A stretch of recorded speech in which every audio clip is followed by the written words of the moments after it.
Opinions expressed in this episode are personal. They do not necessarily reflect the views of this streaming platform. Good day, everyone, and welcome to another edition of Let's Be Diverse. I am your host, Andrew Stout. This episode is dedicated to all my loved ones who have supported me through this journey. Something that I've wanted to dive into a while now, but I wanted to let it fester a little bit, is quiet quitting. It's something that happens often, not just in the workplace, but also in our regular lifetimes. So I wanted to get into that. And today, I was lucky enough to have as my guest today, Hannah Rose. Now, Hannah is a nationally certified counselor, EMDR, and trauma-informed and advanced clinical relapse prevent specialist, licensed clinical supervisor, and licensed clinical professional counselor. She owns Rose Wellness, a fully telehealth group private practice based in Maryland. Hannah has transitioned from a full-time therapist to a consultant and public speaker. She uses her therapeutic training to help self-defeating beliefs, imposter syndrome, gratitude shaming, and other maladjusted behaviors that hinder people's growth, both personally and professionally. This past fall, Hannah was a contestant on the Emmy Award-winning reality television show Survivor.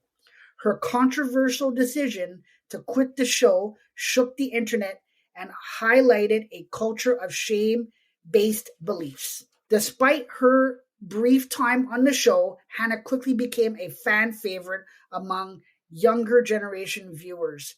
I would say that it wasn't just young viewers. I would say it was everybody. I became a fan of hers right away, and I'm so happy to have her on today.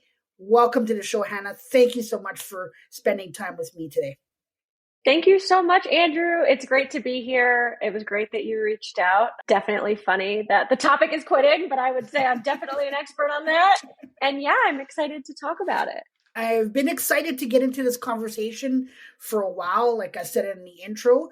I just was waiting for the right time, and I was also looking for the right guest. I firmly believe that even though my podcast is an HR-based podcast that delves around HR leadership in the workplace, I do believe that leaders come in different ways, shapes, or forms.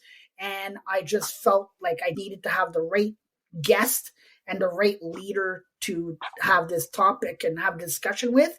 And I thought you were the perfect fit for it. Thanks, Andrew. Yeah, I'm honestly honored. And I'm not saying that sarcastically because I think, like you said, there really is a shame-based culture around quitting and giving up. And I want to talk about that more. For me, quitting Survivor honestly wasn't that deep. It's a reality competition TV show. It's not leaving a job. It's not leaving a marriage and kids. It's different, right? But I do think a lot of the same things come up for people, which is you should stick it out no matter what. Or my favorite, and that I am saying sarcastically, you should be grateful.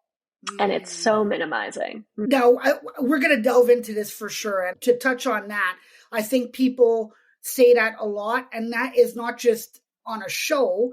I've had people who I've heard say that in a work setting where they've said, oh, they're not happy at their job. And they've had people tell them, oh, well, you should be happy that you have something that helps to pay your bills and puts food on your table. You should be fortunate. There's a lot of people who are looking for work. So you hear that on a regular basis. And again, I'm excited to delve into that. But before we do that, I want to hear how things are with you. I know you and I spoke a couple of weeks ago, but I want to hear how's everything going with you? What's new? What's going on? Give us the deets on what's happening. Yeah, honestly, everything is pretty great. When Survivor aired, it was definitely a difficult day. It was one day that was difficult the morning after that episode aired because people were really angry, and we can talk about that more, and I understand why. But since Survivor aired, I just continued building my practice and working. I got engaged shortly after I returned, and we actually just found a house down in Asheville, North Carolina. So we're moving from Baltimore City to the mountains, and I couldn't be happier. with my son, who is actually a dog named Ralph. Awesome. Well, I'm sure Ralph is excited to make the move. It sounds like it's a match made in heaven. And we spoke a little bit before we started recording, and it sounds like the house is nice and it's a nice area. So that's super exciting. So I'm glad that things are on up and up for you, and that's super exciting for you. Thanks. You're very welcome. So as I mentioned to you before we started, before we begin, I always have a fun question for my guests to get things going. Are you ready for yours today?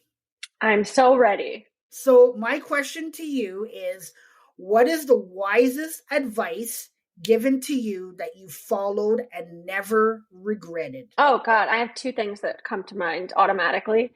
One of them was from when I was in college. I think I was in a philosophy class, and my professor, I'll never forget this, she said, if you take anything out of these 4 years of school, take this. Find what it is that you're passionate about and chase it with everything in you. Some of us will be privileged enough to do that for a living and make it a sole vocation.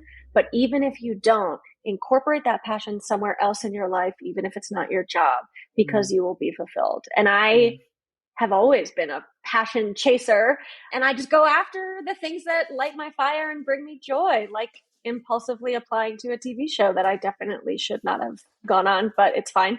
And then the other one, which is more recent, is much shorter. It's not that deep. Not everything has to be that deep. And as a psych major and a therapist, what refreshing advice. Not everything has to be that deep. Yeah, I love both. First of all, passion and chasing your dreams. As an HR guy and a leader, I always say to people that you need to find something that you're passionate about, because we spend so much time at work during the day and we have to love what we're doing. And if you don't love what you're doing, then you're going to hate going in every day, and that's not fun. So I love the passion part, and passion means clarity to me. So I love that. And yeah, I just think that both are fantastic things to go by for sure. Yeah, I have a lot of like little mantras that really get me through. I'll try not to swear on here just because I don't know who your listeners are. That's okay. You know what? I want you to be as passionate as you can today. So if you have something to say and it slips out, it's okay. Don't worry about it. Okay, great. So one of the best things I've ever heard is it's not my shit. As in, if someone else is going through something, whether it's good or bad or negative or chaotic, it's not my shit. And reminding myself that other people's emotional reactions and problems are not mine. Right. And if I can have empathy for them while also having boundaries, I'll just stop like dropping nuggets of things people have said to me that have changed my life. But that would be the third and final one. It's not my shit. It's not my shit. Love it. It's so freeing. You can drop as many as you can figure out during this conversation. I would love it. And I just love that philosophy, because I think that sometimes we get into situations where we see somebody and they're just upset and we feel like they're taking it out on you, and you feel like, oh my God, what did I do? And it may not necessarily be you. It just means that something happened along the way throughout their day, and that was just the last straw. They couldn't hold back anymore. They just had to let it all out. So I love that. I love all of that. Thanks for having fun with me. I love that you were able to come up with a couple so quickly. That's pretty good. And not knowing what the question was giving before, you almost made me seem like a liar today, because you came up with the answer right away. So I'm pretty impressed. But thanks for having fun with me today. What I want to do, though, is I want to start off with you telling us a little about you, your story, and I also want to know about your why. Okay. So many things. Also, yeah, we definitely didn't talk about that bonus question, but I would say if I have one, you know, when people are like, what's your party trick? What's your one thing? Honestly, I think in another life, I would have done improv comedy, because I feel like maybe this stems from being a pathological liar as a child and always spouting things off. But like, I feel really good about on the spot, like speaking from the heart, really speaking from the heart. So whether it started off as pathologically lying, it's turned into a good thing. So what's my why? One of my favorite quotes in the world is from the book Man's Search for Meaning by Viktor Frankl. And he says, a man can get through any how if he has a strong enough why. or something like that. And he was a Holocaust survivor. So he's talking about getting through ginormous amounts of trauma if you have a why. So for me, I feel like I've always been fueled by different whys, and they change. I don't have one why. I have so many whys, and they change, and I feel comfortable enough in my own skin to allow them to change. And that's taken a lot of work and a lot of therapy. What's my story? So I'm in recovery. I have been sober in a 12-step program since I was 20 years old. And that community is very much storytelling. Like the format of those meetings is to stand in front of a room and talk about what you were like, what happened, and what you're like now. And it's experience, strength, and hope. And so for the last 12 plus years, I've sat in these meetings listening to stories and telling stories. And so I feel like when someone asks, what's my story? I'm like, oh God, how do I condense so much? But I will. We'll do the highlights. And a lot of the highlights are pretty low, but I think that's an important part of it, to be authentic. So I'm from Connecticut, and growing up, I went to summer camp as a kid. And when I grew up a little bit more, like 18 plus, I was a camp counselor at that same summer camp. And that really shaped me. It was a sleepaway summer camp. I wasn't like a therapist counselor. I was like a camp counselor. Like I taught lacrosse and went to archery with the campers. But I remember at one point I was the lacrosse specialist, and I was working with the older campers, and they were like 13. And for whatever reason, I really just wanted to say, I was not licensed to do this, but I was like, let's just do lacrosse therapy today. And we started making it a thing where the teenagers would pass the ball to each other and talk about what was going on at home and what was going on with them. And so I had this calling pretty early on of like, I want to facilitate deep conversations and really get to people's why. And also, are you truly okay? And so thus landed being a psych major. And so I was a psych major in college. I was a full-blown alcoholic by the time I was, I don't know, late teens. And so I did end up getting sober, like I said, a couple weeks before my 21st birthday. The impetus was not a DUI or ruining my life. It was like I was just so emotionally dead inside. And I was actually one of the leads in a musical at my college, which is like my number one passion of all time is musical theater. And my parents said after another debacle, my parents were like, we're going to pull you out of school. And I was like, no, you can't. I'm Maureen in Rent. You can't pull me out of school. And I was like, I'll go to these 12-step meetings. And that's why I first initially went, was not to get sober, not to change my life, but to get my parents off my back. So to speed it up, went to grad school for counseling, stayed sober, had a lot of different life experiences. Sobriety has shaped my life. Summer camp has shaped my life. And now I'm 33 somehow. I grew up in sobriety, and I worked in rehabs for a while as an addiction counselor, which I never wanted to do, but I landed there and then I loved it. Eventually I transitioned out of that job into my own private practice, and it was just me. And that was 2019, and that was terrifying, but I was still fueled by that why of I want to help people, but I want to be able to do it authentically.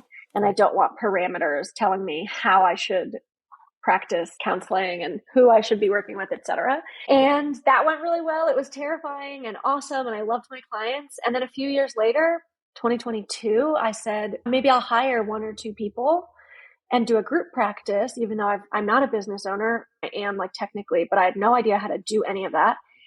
And that was 2 years ago. And now I just hired a couple clinicians in the last few weeks. So now we have 20 therapists. I'm running this group practice, and I no longer see clients.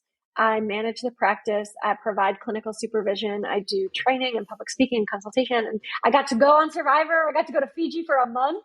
And so my why changes. And now my why is about being able to help people without burning out, being able to protect my quality of life while setting healthy boundaries. And then I'm a hobbies girl. I taught myself to crochet last week, and now I'm making this ginormous blanket.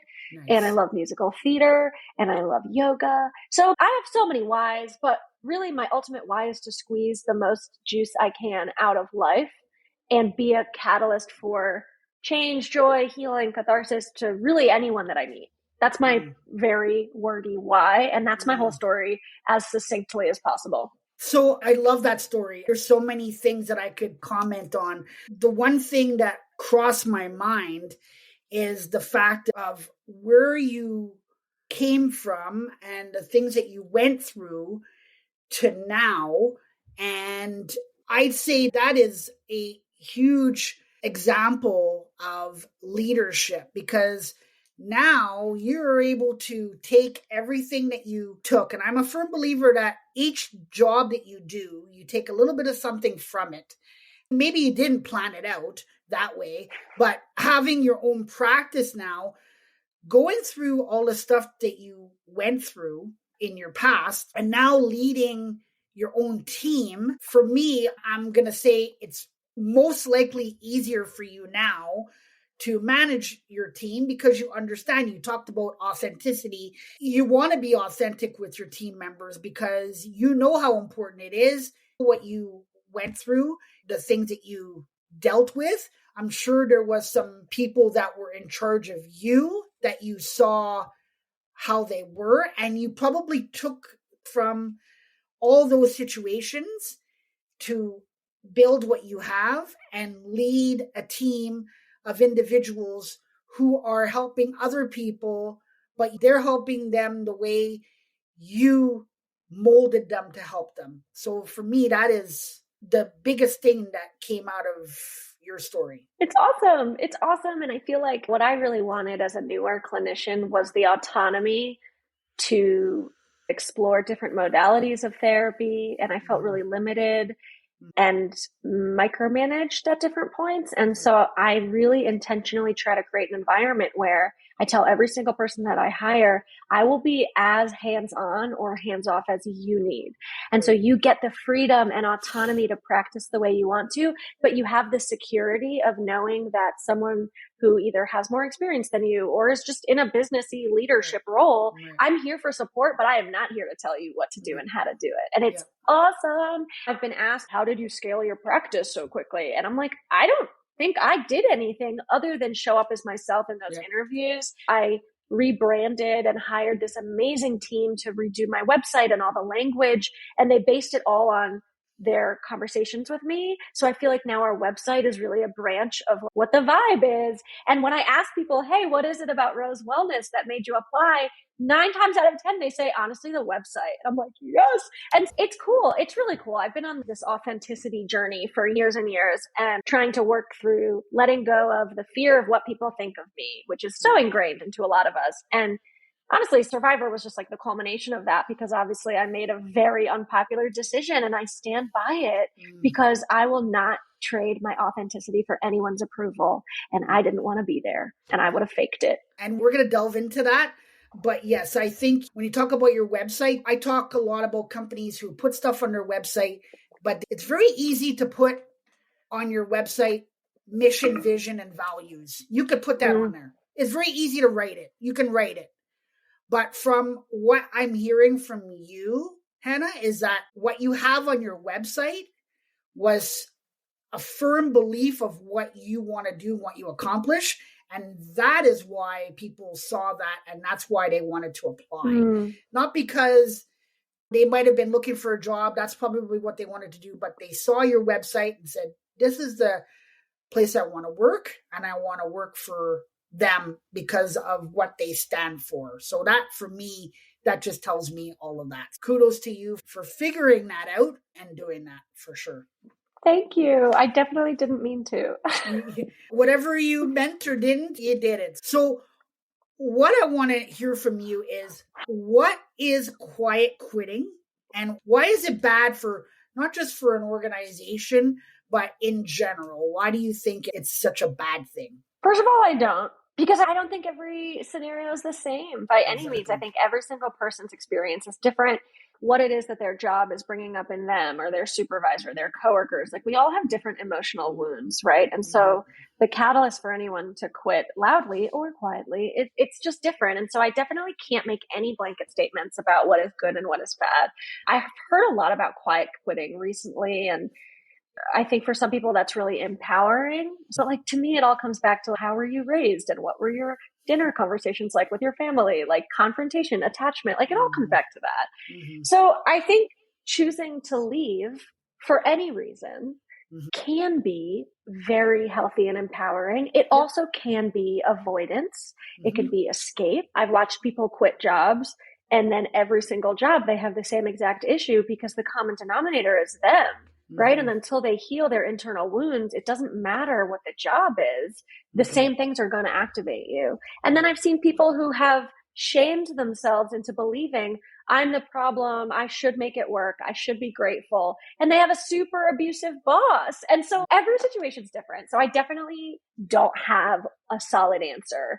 But what I do think is harmful, I won't say bad, is this notion that can probably be super beneficial and helpful in certain circumstances, but not across the board, which is kind of a generationally aging out idea that you should always stick it out. You should, quote unquote, pull yourself up from your bootstraps, which, by the way, is physically impossible. A lot of people don't know the origins of that phrase, but it's supposed to mean do something impossible, which is hilarious because I hear it all the time. Don't be so soft. I am soft and I can do hard things, but I choose not to do things that don't serve me or are going to be harming me in the short or long term. I understand a lot of us, like, it is a privilege to do what you love for work. It is. It's absolutely a privilege. And a lot of people do just have to work to get that paycheck to support themselves and their families, etc. And so I've done that. I busted my ass in restaurants for years as a server during school. Like, I get that. However, if I am doing something and I have put myself in a mirage of a cage of learned helplessness, I'm stuck here. The reality is that many of us are not stuck in relationships, in jobs, in location. Again, like financially, there can be a lot of different things, or not just financially, but different factors keeping us in place. But what I have noticed is that a lot of the time it's self-imposed parameters and it's fear and doubt and self-shaming or getting shamed by others. I had a ton of guilt, which is very different than shame, about leaving my full-time agency job because I was working in the addiction field and I was very passionate about it, but I was also burning out. I had so many patients that died. It was ripping my heart open every day, not knowing who was going to die and who was going to make it. It was so intense. And when I transitioned to private practice, and I quit that job and transitioned out over time, I worked with, in mental health, we call it like a worried well population, which is self-esteem issues and relationships and anxiety and stuff that wasn't as high acuity as big T trauma and addiction. And I felt really guilty about that because I was like, I should be basically like dying on the cross for my clients. And it's like, what? I can't be effective to others if I am pouring from an empty cup. I just can't be. So self-care is also really important. So anyway, that was so many words about quiet quitting, but I feel like no one can tell you your truth except for you. And a lot of us have different barriers blocking us from our truth. We have denial, we have rationalization, etc. However, I don't think quitting is good or bad. I think it is something that happens and only we can decide how it is going to serve us and the people around us. 100% I agree with you. You have to look at your situation. I'm a firm believer that we're all in control of our own narrative. And I think you have to look at the situation and decide what is best for me. If it is for you on a TV show and it just wasn't serving you, then yes, you make a decision and you do it. And don't look back. If it is a job, because quiet quitting was happening years ago. I remember people just taking off, working at stores and stuff and retail, and people just taking off their shirt, and they had a shirt underneath and they took off their shirt, threw it on the counter and said, I'm out of here. And then the boss would come back from lunch and say, oh, what happened with Sam? There would be no real story. Just, oh, Sam just quit. He left, he quit. But now we've labeled it. So now, which is a good thing because we should have been talking about it long ago, but we weren't. So now we have a label on it. Now people are talking about it. Now people are figuring out, why are they leaving? Instead of saying, oh, well, they just left, try and consider why. Why did they make that decision? Because most people, I would say, in certain situations, you might decide on a whim, but most situations are pretty well thought out. And when you're leaving something or saying, you know what, I just can't do this anymore, it's not for me, well, you thought about it. It's not like you just said, okay, I'm out. If you're working somewhere, it's something that's been kind of brewing for a considerable amount of time, it's not the first thing that happens. It's something that's happened several things and several times. Yeah. And you just make that decision and you say, okay, I'm out. I got to go. I got to do what I can. I will say I encourage anyone who's listening. Yeah, I can just quit. I think it's also important to take into consideration how it will impact those around you and your coworkers. But I also see people guilt themselves into staying at the same job because they don't want to let everyone else down. And I think there's a balance, right? Like rather than walking out in the middle of my shift, can I give a 2 weeks notice? Or can I, like all along the way when things were building up, did I try to communicate some boundaries? Did I try to communicate my concerns and then quit, right? If you've never attempted to set a boundary or communicate your needs, and people do this in relationships and friendships all the time, where it's, I just need to cut them out. And it's like, have you tried talking to them about your issues? And so I think ideally not storming out in the middle of a work day or a work shift would be ideal. But if it's an unsafe environment and you don't feel like you can, et cetera, I just finished the Brene Brown Dare to Lead training. So I'm Dare to Lead certified, and I learned so much, but it was also really affirming of like creating a psychologically safe workspace is of paramount importance. And not just because we're all talking about it now, like it's always been important. We're just more vocal about it. And she also said that a leader is anyone who inspires the potential in others. And I loved that. Like you don't have to be in a quote unquote leadership position to be a leader in any capacity. You don't. So do you think that quitting or quiet quitting is common in your mind? Like something that happens often? Probably. I'm in my own bubble and I have been self-employed now since 2019. So I'm like, I don't even know. Like I am not the go to talk about the workforce and trends and things that people do. I mean, ever since COVID too, like working remotely, I love working from home. I love not having to be at work at a certain time. That was like a very big impetus for quitting was I did not want to wake up early anymore. Like I just did not.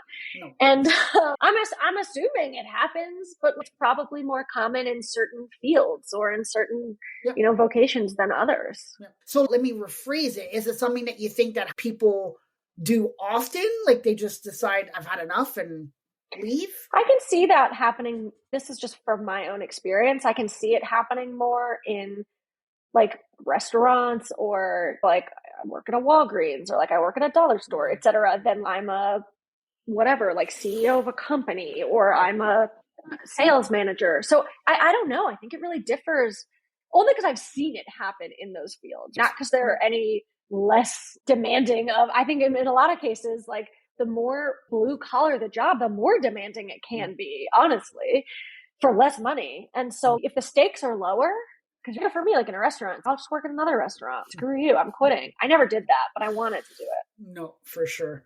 So it's happened to you. How do we survive quitting? Oof. I know these are the questions, and I know that's the topic of this, but I think the root is leadership and management and the work environment and prioritizing and not being over accommodating of everyone's needs all of the time. But we are in a time where, unfortunately, due to things like TikTok, everyone is self-diagnosing with disorders, and some of those people may have them. I can tell you some of them do not. And so it's like the pendulum has swung from we don't talk about mental health and it's totally stigmatized to everyone has mental health issues and everyone's talking about it through a megaphone. And so I can imagine for employers, that's a really difficult place to be, not just generationally, but like I'm a millennial and it's a difficult place for me sometimes because I'm like, oh my goodness, I'm a freaking mental health professional, but sometimes I'm like, whoa, I have a lot of thoughts about mental health in America at least, and how social media is impacting it. Short answer is, I think it requires the organization like doing kind of a deep dive on how they support their employees and maybe also looking at the interview process and being really open about what the job entails if you can prior. There's a lot of personality disorders out there. There's a lot of people that are difficult to work with. I'm sure I have been one at certain points. So I genuinely don't know other than have real conversations, do the hard work. If people aren't working on themselves, they're just going to leak their unhealed wounds out on everyone else all the time. Yeah. No, you answered it to a T. It's exactly how I would answer it for sure. I think communication is a huge part of it. Talking to people, check in, seeing how people are doing. And if it's happening, then I think one of the key things is what a lot of people do is when something happens like that, like someone quitting, whatever it is, people make a huge assumption as to why they did it, when we should actually take the time to see, okay, they did that.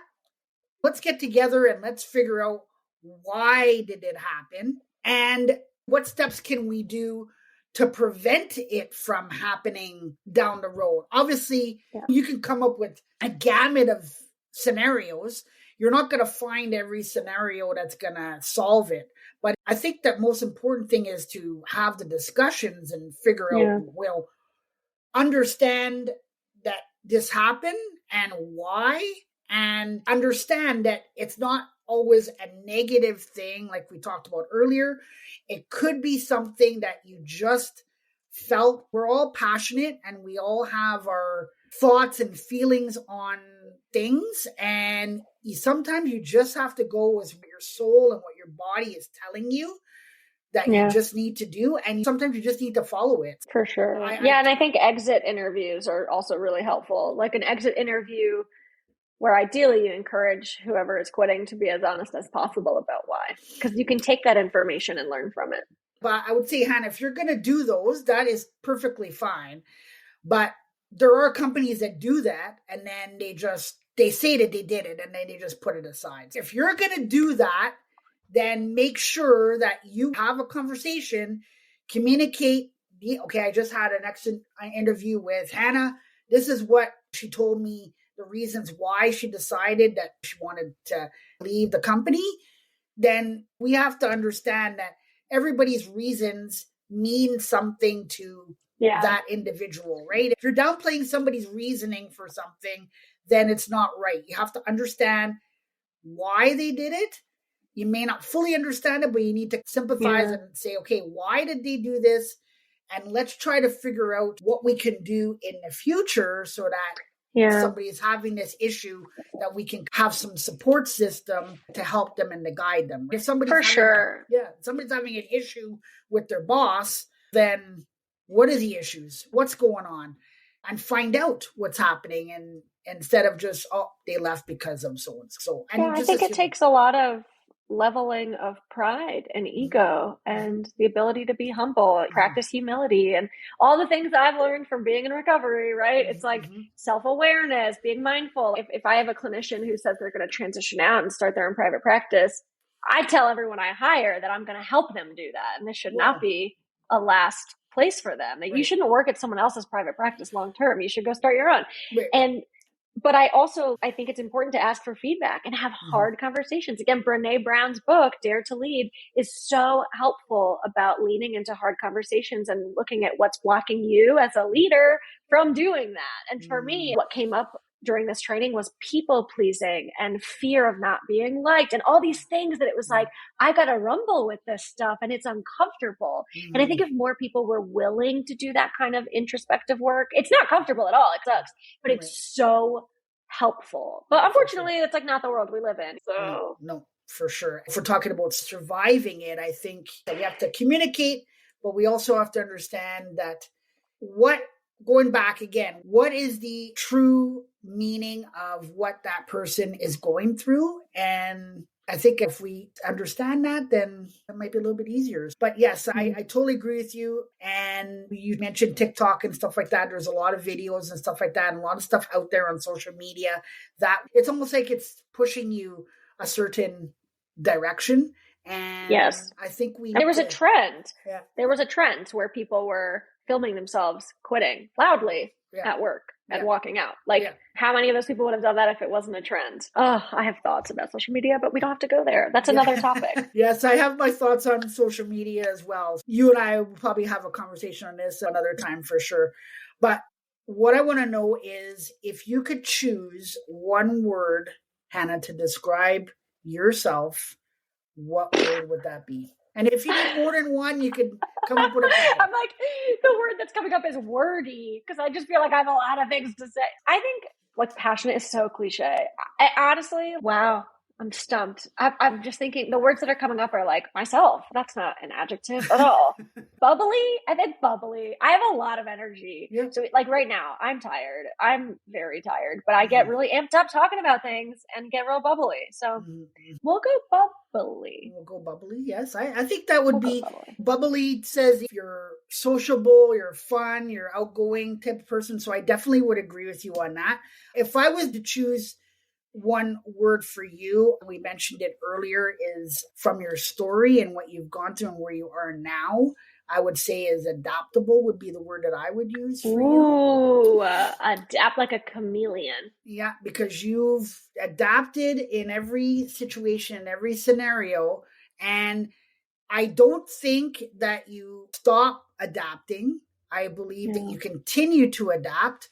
And I'm sure you're seeing it now, especially now that you have employees under you, that you're having to adapt because one employee is not the same as the other employee. Yeah. So the training and the stuff that you're doing. So you mentioned, I'll say this part and then we'll continue. When you mentioned before, you said that you want people to go on and you want them to grow and you want them to move on. So I'm sure you're seeing that there's people who are looking for growth and they want to take what they've learned from you and, like you said, move on and do their own practice. So that is. Yeah, I think it's important that everyone knows, though, for this, and this is not true of all necessarily companies or different fields, but for therapists in particular, if they had their own practice, they would be providing the exact same service. It's just the fear of owning your own business, but it's easier than people think. And so my thing is, I tell them, you can stay as long as you like. I'm going to help you leave when you're ready. Right. And I think them knowing that, ironically, actually retains them for way longer because they know that they're supported. Right. And then maybe they'll dip their toe in their own practice or start their own practice. And either way, knowing that you have autonomy is like my thing. I'm like, you can stay, you can leave. I'm going to support you either way. Right. And they're like, really? I can take my clients with me. And I'm like, yeah, it's about helping clients. It's not about making me money. Listen, me profiting with this business is wonderful, but I'm not going to sacrifice my integrity and my, again, like authentic values to make more money. And I see a lot of big companies that do that. And I am lucky enough to have a small company where I don't have to do that. And I refuse to. And maybe that's naive. I'm not a business person, but it's working so far. Absolutely. Absolutely. I wanted to take the time to thank you for coming on. When I spoke with you a couple of weeks ago, first of all, I had this envision of this particular topic, like I said earlier, and I was looking for somebody specific to have this conversation with. And when I reached out to you a few weeks ago and you agreed to come on, I envisioned this conversation and how I thought it was going to go. And it has exceeded my expectations as far as how it was going to go. For me, it was a fantastic conversation. And I am sure that my listeners are going to agree for sure. There was some great positive things. There was some great feedback. And I admire you as an individual because some people have a hard time to make decisions and decide after a certain amount of time, after thinking things through and deciding. Some people have a hard time to make those decisions that they feel are best for them. And I admire you for doing what you did and for what you do and what you stand for, and your story for me is truly admirable and compelling. And I truly am thankful that you chose to come on my show, and so excited for everybody to hear this. So thank you. Thanks, Andrew. Honestly, it's an honor. It's really humbling when anyone asks me to speak about anything, because I'm like, I'm just another bozo on the bus. But if my experience and trial and errors it's anything, like one thing in recovery, they say is no matter how far down the scale we have gone, we can see how our experience has benefited others. Right. And I love taking painful experiences and letting that help other people. And like, I got to fall on my face on national television. I anticipated every possible outcome. I was really stressed about it. And the only outcome I didn't anticipate was that I wouldn't want to be there. And that's what happened. And I had to adapt. And I'm so proud of myself. I'm so proud of myself. And the people who know me and love me are, and that's really all that matters to me. And so Absolutely. it's humbling and it's an honor to be on here. I think it's awesome what you're doing. I think it takes a shit ton of courage. I don't have my own podcast. You know what I mean? I'm like, oh God, that's a lot of work. And I think it's awesome that you're like, I'm going to put myself out there. I'm going to go out on a limb and ask people I've never met, in my case at least. And I think that's bravery. And what else do we have than trying? Because what the heck are we going to lose by trying? That's my thing, is I trust in the universe that I will fall on my feet. Even if I hit my face first, I will land on my feet and I will be okay no matter what. And that belief gets me through anything. I'm going to say this little bit here, that I don't think that your decision was a bad thing. I think it was an honorable decision. I admire it. The fact that you were not just thinking about yourself, but you're also, I'm sure in the back of your head thinking, oh my God, what are people going to think? But I truly believe that before you make assumptions, hear out the person and their thoughts and their ideas and why they made that decision. If you want to stick to your thoughts after, that's totally your opinion. But at least hear the person and hear what they have to say before you make a split decision, because it's not fair to anybody to just assume. We need to understand the situation. And I understood it watching the episode the second that it happened, and having you on here today and hearing your story.